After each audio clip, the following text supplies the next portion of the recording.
Today, we have really limited time here. We have 10 or 15 minutes to talk about the newest publication, about the urgency for ASEAN to decarbonize their global value chains. So would you tell me more about it? What are some of the most specific measures that Asian member countries can take to enhance their position in the context of the value chains, especially to a more resilient and sustainable cycle? Ramesh. Thank you so much, Dina. If you had had more time, I would have started with a quiz, but I will not do that.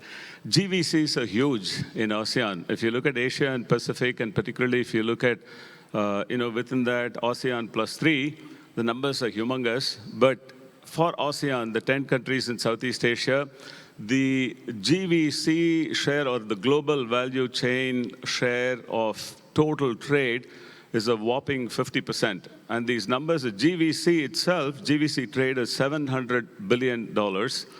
And the total trade is $1.4 trillion.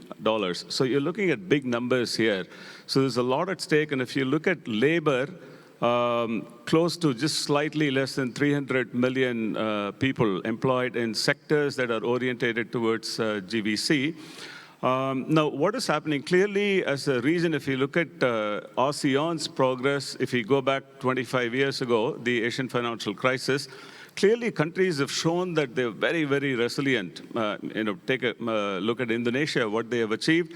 And fast forward to 2008, global financial crisis came, the pandemic came, the countries have weathered the crisis really well. Now, GVCs have grown along the way, and they've really become vibrant. But now, what the report indicates is they are facing certain challenges, number of challenges, particularly with regard to access. With its access to finance, its access to technology, because while the numbers are quite huge in ASEAN, much of that is also at the lower end of the value-add spectrum. If you look at low-value manufacturing, low-skilled labor, and you asked the question on climate, as I mentioned in the previous panel, there is a huge potential in the GVC segment of trade to kind of climatize trade, if I can use that terminology. What do we mean by that? To go into each and every segment of the industry, for ASEAN countries to be asking, how do we address climate issues in any sector? Go down to 2 or 3-digit classification, which is what the book is looking at in terms of what is the composition of value add. Skilling is going to be, or reskilling or upskilling is going to be important for ASEAN to retain its share of GVC in total trade as well as for economic growth. On climate, the figure that I mentioned earlier, by addressing short-term issues over the next, say, about to 10 years, assuming that we are fast-forwarding the NDC, the notionally determined contributions to 2030, you're looking at gains of about $250 billion. And GVC share in that $250 billion on an annual basis would be at least 60%. You mentioned before about the budget, about the capital from the previous session and just now. So one of the biggest challenges, as we all know, when the Asian members are facing, and many countries, other countries are facing, are to press the cost, the efficiency that Bu Sri Mulyani mentioned this morning, that green economies and, of course, the global value chains towards the lower emission has to be affordable. So from your perspective, how can Asian member countries transition to low carbon economies while maintaining their competitiveness in global value chains? What are the economies' benefit for each countries? I think there are 2 parts to the answer. First is if you look at larger infrastructure sectors, what Minister Mulyani mentioned, particularly with regard to energy, significant public and private investments would be needed, and public investments can go directly into decommissioning coal as well as bringing in new renewable energy solutions. the 38% figure that the minister mentioned, or if you look at the age of the plants, what would be the overall cost or investment requirements? It's going to be driven by significant public investments initially for decommissioning coal, but also, but later, say from year 5 onwards, you're going to need significant private investments. But with regard to the GVCs, much of that action needs to take place in the private sector. That's the second part of the answer. Now, for that, what do you need? You need significant policy change. You need strong and enabling overall business environment where businesses, private sector investments can thrive. Businesses, the GVC partners or the actors would also need the right kind of incentives, not incentives without sunset clauses. I think, when we talk about incentives and subsidies and so on, there would be a tendency to kind of go overboard. But what the book in the analysis looks at is how should we be coming up with the right incentives, with the right sunset clauses, and supported by enabling environment. Will the private sector come? What will be the will the private sector invest? They're already in it, but will they be investing? There are many forces that are operating that will be compelling them. One is, for example, what is happening globally. The carbon border adjustment mechanism, CBAM, for instance, it'll have huge implications for ASEAN manufacturers and exporters, particularly when we are looking at GVC. The second is investors, private investors. We have various taxonomies.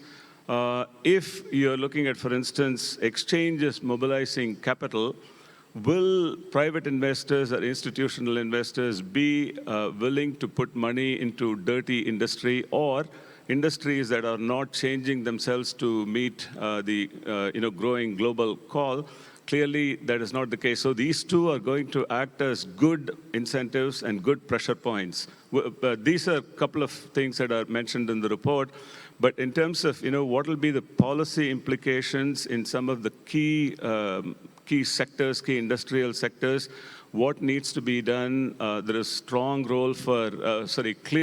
and strong role for upskilling, as I mentioned. So significant human capital investments need to take place. Technology partnerships also need to take place. So from your perspective, to get the global value chains to aim the more resilient and sustainable chains, so what is the role of technological innovation in supporting of decarbonization of the GVC cycle itself? As a background to this report, there have been many assessments done in recent years.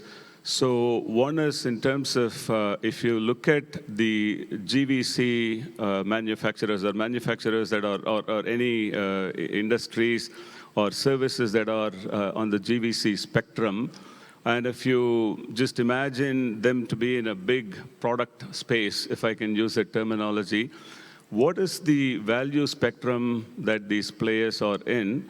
As I mentioned, 50% of GVC accounting for, GVC is accounting for 50% of ASEAN's exports.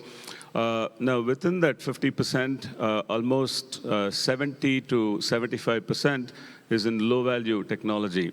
Now, clearly, is that going to be sustainable as we go along, particularly when we want to bring in climate considerations? The answer is no. And also, won't countries be wanting to go up on the value chain? The answer is yes.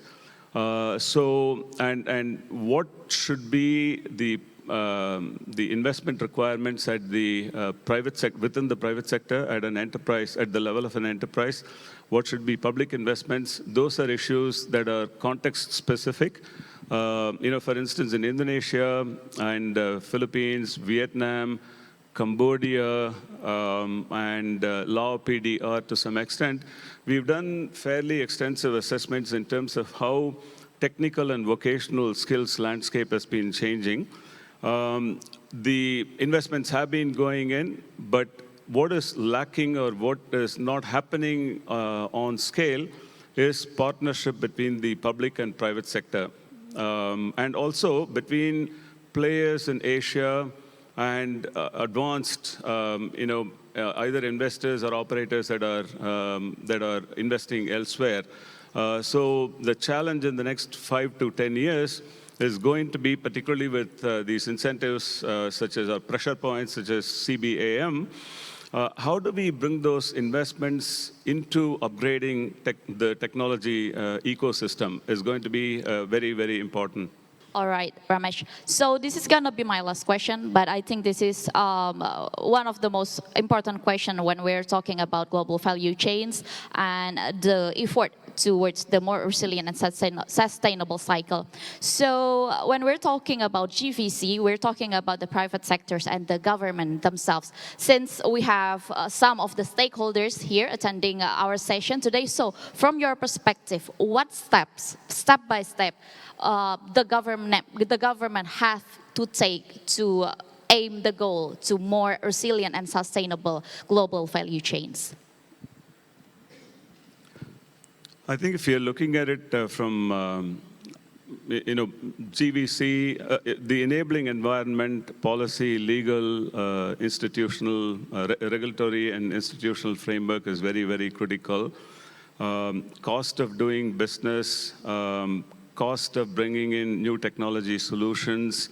For instance, in the previous session, Governor Medea mentioned in terms of, are there legal impediments, or there constitutional restrictions, for example, in certain countries in terms of investments coming into high technology space. Those are the kinds of things, granular analysis is needed. In many countries, we've done in the countries that I mentioned in response to your previous question. There have been assessments done, there are regional assessments being done. So that's kind of, if you look at top order of priority that the public sector can do, it'll come there at the top. Second is both public and private investments coming into education is going to be very critical, particularly in terms of higher education. For instance, in Indonesia, since we are all meeting here in Bali, over the last about 10 years, the investments that have gone into the higher education space are quite significant. 10 years ago, investments are going only into certain institutions, public institutions, but now private sector has become much more active. And there are also public institutions that are operating in different regions. There are more investments going in. Now, that is very, very critical. And third would be in terms of how should private sector be shaping itself. Here there may be many private sector players. What is it that they should be doing? I think, clearly incentives are needed from the public sector. But they're not going to come in an environment of fiscal consolidation. So I think the private sector should be carefully looking at what is it that they need to do in terms of positioning themselves. Now, public goods such as education, although there are private goods elements to education, that could be done by the public sector. The enabling environment could be done by the public sector. But in terms of how private sector positions itself, that obviously from an investment point of view, risk management point of view, private sector should be looking at. The role of networks is going to be very critical. There are lots and lots of examples. If you take the climate space, what Indonesia, what Thailand, Cambodia have done, private industry coming into based on identification of opportunities, more such forays are needed. Okay, thank you, Ramesh. So that's it for our session today, and I'm looking forward to the launch of your new publication, and congratulations for your new publication.